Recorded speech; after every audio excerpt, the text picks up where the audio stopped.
নিজেকে সবসময় আলোচনায় রাখতে বেশ পছন্দ করেন টলিউড অভিনেত্রী শ্রীলেখা মিত্র।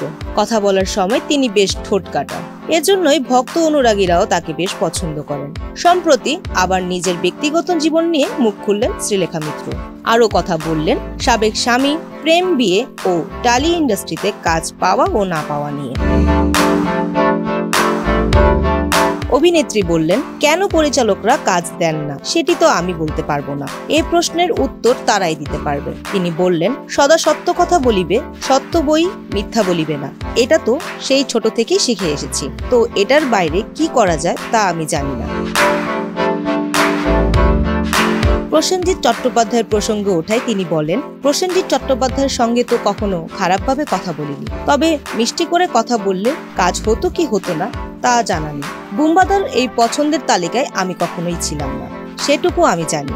উনি আমার সঙ্গে অনেক কাজ করেছেন আমার ছোটবেলায়। প্রেম করতে চান বলেও জানান শ্রীলেখা মিত্র। তিনি বলেন, যদি কারো সঙ্গে প্রেম হয় তবে প্রথম শর্ত হচ্ছে কুকুর ভালোবাসতে হবে।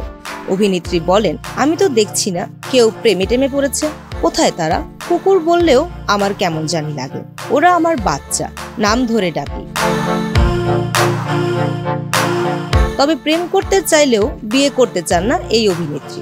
এই বিষয়ে শ্রীলেখা বলেন, প্রেমে পড়তে চাই, প্রেমে পড়ে উঠতে চাই, কিন্তু বিয়ে করতে চাই না। আমার এখনো একটা ইউনিট মনে হয়, আমি, আমার সাবেক স্বামী ও মেয়ে। এই ইউনিটটা আমি ভাঙতে চাই না। Farzana Diana, showbiz 24, Dhaka.